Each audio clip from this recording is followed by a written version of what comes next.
Support ಮಾಡಿ artisan, farmers, so everybody is directly come here, whoever makes it. ನೇರ ರೈತರಿಂದ ಕೊಳ್ತೀವಿ ಅನ್ನೋದು ಅಷ್ಟೇ ಅಲ್ಲ, ಇಲ್ಲಿ ದಿನನಿತ್ಯ ನಮಗೆ ಏನೇನು ಬೇಕು ಪ್ರತಿಯೊಂದು ವಸ್ತುಗಳು ಸಹ ಇಲ್ಲಿ ಸಿಗ್ತವೆ. ನಮಗೆ ಎಲ್ಲ ಆರ್ಗ್ಯಾನಿಕ್ ಆಗೇ ಇರುತ್ತೆ. ಇಂತಹ ಒಂದು ಸಂತೆಗಳನ್ನ ಈ ದಿನ ನಾವು ನೋಡೋಕೆ ಸಿಗಲ್ಲ. ಎಲ್ಲ ಕಡೆ ಎಲ್ಲ ಮಾಲ್ಗಳಲ್ಲಿ, ಶಾಪಿಂಗ್ ಮಾಲ್ಗಳಲ್ಲಿ ಸಿಗುವಂತಹ ವಸ್ತುಗಳನ್ನು ಸಹ ನೇರವಾಗಿ ನಾವು ಇಲ್ಲಿ ರೈತರಿಂದ ಆಗಲಿ ವ್ಯಾಪಾರಸ್ಥರಿಂದ ಆಗಲಿ ನೇರವಾಗಿ ಕೊಂಡ್ಕೊಬೋದು. ಅವರೇ ಕರಕುಶಲ ವಸ್ತುಗಳನ್ನ ಮಾಡಿ ತೊಗೊಂಬರ್ತಾರೆ. ಅಷ್ಟೇ ಅಲ್ಲ, ಯಾವ ಸೀಸನ್ ಹಣ್ಣುಗಳಿರ್ತವೆ ಅದೆಲ್ಲ ಪ್ರತಿಯೊಂದು ಹಣ್ಣುಗಳು ಕೂಡ ಇಲ್ಲಿ ಸಿಗುತ್ತೆ. ತರಕಾರಿಗಳು, ಯಾವ ಥರ ತರಕಾರಿ ಬೇಕು, ಯಾವ ಥರ ಒಂದು ನಮಗೆ ಖಾದ್ಯಗಳು ಬೇಕು, ಅಷ್ಟೇ ಅಲ್ಲ ಇಲ್ಲಿ ಒಳ್ಳೆ ಊಟನೂ ಸಹ ಸಿಗುತ್ತೆ.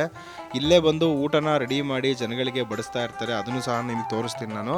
ಮತ್ತು ಉತ್ತಮವಾದ ಪುಸ್ತಕಗಳನ್ನ ಕೂಡ ಕೊಳ್ಳಬೋದು ಇಲ್ಲಿ ನಾವು. ನಾನು ಆಗಲೇ ತಿಳಿಸ್ದಂಗೆ ಊಟದ ಒಂದು ಸೆಕ್ಷನ್ನೇ ಇದೆ. ಇಲ್ಲಿ ಒಳ್ಳೊಳ್ಳೆ ಖಾದ್ಯಗಳು ಸಿಗ್ತವೆ. ನೀವೇ ಮಾಡಿರೋದಣ್ಣ? ಹೌದು ಸರ್, ಅಲ್ಲಿಂದ ಬರೋದು ನಾವು ಮಿತ್ರ ಸರ್. ನಾವು ಮಂಡ್ಯದಿಂದ ಬಂದು ಆರ್ಗಾನಿಕ್ ತಿಂಡಿಯ ನಾವೇ ಪ್ರೈವೇಟಾಗಿ ಮಾಡ್ತಾ ಇರೋದು ಸರ್. ರಾಗಿ ಜಾಮೂನು ಸರ್ ಇದು. ಹಾಂ ಹಾಂ ರಾಗಿ ಜಾಮೂನು. ಆಮೇಲೆ ಇದು ಹೋಳಿಗೆ ಸರ್, ಕಾಯಿ ಹೋಳಿಗೆ.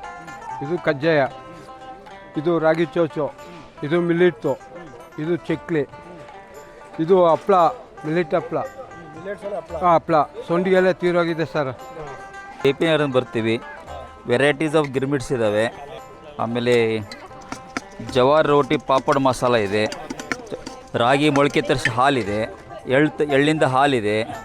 ಶೇಂಗಾ ಹೋಳಿಗೆ, ಗುಳ್ಳಡಿಕೆ ಉಂಡೆ, ಎಳ್ಳು ಹೋಳಿಗೆ, ಇವಿಷ್ಟೆಲ್ಲ ಇದ್ದಾವೆ. ಮತ್ತು ಬೇರೆ ಬೇರೆ ಥರದ ಐಟಮ್ಸ್ಗಳಿದ್ದಾವೆ. ನಮ್ಮ ಉತ್ತರ ಕರ್ನಾಟಕದ ರೊಟ್ಟಿ ಕೂಡ, ಜೋಳದ ರೊಟ್ಟಿ ಕೂಡ ಇಲ್ಲಿ ಸಿಗುತ್ತೆ. ಬನ್ನಿ ಹೆಂಗೆ ಏನು ಅಂತ ಕೇಳೋಣ. ಸರ್ ಅಖಿಲ್ ಅಂತ, ನಾವು ಬಿಜಾಪುರದವರು. ಬಿಜಾಪುರದಿಂದ ಇಲ್ಲಿ ಬಂದು ರೊಟ್ಟಿ ಊಟ ಇಡ್ತೀವಿ ವೀಕ್ಲಿ. ನಮ್ಮದು ರೊಟ್ಟಿ ಜೋಳದ ರೊಟ್ಟಿ ಸ್ಪೆಷಲ್ ನಮ್ಮ ಸೈಡ್. ಜೋಳದ ರೊಟ್ಟಿ, ಬದನೆಕಾಯಿ ಪಲ್ಯ, ಕಾಳು ಪಲ್ಯ, ಆಮೇಲೆ ಮೊಸರು, ಹಿಂಡಿ, ಆಮೇಲೆ ಶೇಂಗಾ ಹೋಳಿಗೆ ಸಿಗುತ್ತೆ, ಇಲ್ಲಿ ದಪ್ಪಟ ಸಿಗುತ್ತೆ. ವೀಕ್ಲಿ ಇರುತ್ತೆ, ಸಂಡೇಗೊಮ್ಮೆ ಬಂದು ವಿಸಿಟ್ ಮಾಡಿ. ಬಿಸಿ ಬಿಸಿ ರೊಟ್ಟಿನೇ ಕೊಡ್ಬೇಕು ಸರ್ ಕಸ್ಟಮರಿಗೆ, ಅಂದರೆ ಸ್ಯಾಟಿಸ್ಫ್ಯಾಕ್ಷನ್ ಇರುತ್ತೆ. ನೋಡಿದ್ರಲ್ಲ ಎಂಥ ಒಳ್ಳೆ ಊಟ. ಸಂತೆಯಲ್ಲಿ ಚಿಂತೆ ಮರೆತು ಜನ ಎಲ್ಲ ಒಳ್ಳೆ ನೇಚರಲ್ಲಿ ಕುತ್ಕೊಂಡು ಚೆನ್ನಾಗಿ ಊಟ ಮಾಡ್ತಾ ಇದ್ದಾರೆ. ಒಂಥ ಫ್ಯಾಮಿಲಿ ಜೊತೆ ಹೊರಗಡೆ ಬಂದು ಪಿಕ್ನಿಕ್ ಥರ ಇದೆ ಇದು. ಸಂತೆ ಥರ ನನಗೆ ಅನ್ನಿಸ್ತಾನೆ ಇಲ್ಲ. ಅಷ್ಟು ಜನ ಎಂಜಾಯ್ ಮಾಡ್ತಾಯಿದ್ರು ಇಲ್ಲಿ. ಪ್ರಕೃತಿ ಮಡಿಲಲ್ಲಿ ಕುತ್ಕೊಂಡು ತಿನ್ನೋದೊಂದು ಈ ಹಳೆ ಕಾಲದಲ್ಲಿ ಏನು ನೆನಪುಗಳೆಲ್ಲ ಮರುಕಳಿಸ್ತಾ ಇತ್ತು. ಇಲ್ಲಿ ತುಂಬ ಜನ ಎಂಜಾಯ್ ಮಾಡ್ತಾಯಿದ್ರು ಊಟನ.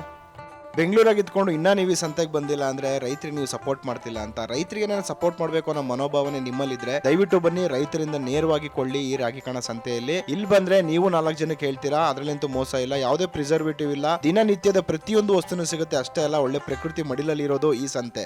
ಸಂತೆಯಲ್ಲಿ ದಿನಬಳಕೆ ವಸ್ತುಗಳೆಲ್ಲ, ಅನೇಕ ಸಾಂಸ್ಕೃತಿಕ ಕಾರ್ಯಕ್ರಮಗಳು ಕೂಡ ಇಲ್ಲಿ ನಡೀತಾ ಇರುತ್ತೆ. ಯಾವುದೇ ಶುಲ್ಕ ಇಲ್ಲ ಇಲ್ಲಿ, ಉಚಿತ ಪ್ರವೇಶ. ಫ್ಯಾಮಿಲಿ ಜೊತೆ ಬಂದು ಎಂಜಾಯ್ ಮಾಡ್ಕೊಂಡು ಹೋಗಿ. ನಮ್ಮ ವಿಡಿಯೋ ಇಷ್ಟ ಆಗಿದ್ರೆ ಕಮೆಂಟ್ಸ್ ಅಲ್ಲಿ ಅನಿಸಿಕೆ ತಿಳಿಸಿ. ಇದೇ ತರ ವಿಡಿಯೋಸ್ಗೋಸ್ಕರ ನಮ್ಮ ಚಾನಲ್ ಸಬ್ಸ್ಕ್ರೈಬ್ ಮಾಡ್ಕೊಳ್ಳಿ. ಮತ್ತೆ ಮುಂದಿನ ವಿಡಿಯೋದಲ್ಲಿ ಸಿಗೋಣ. ಧನ್ಯವಾದಗಳು.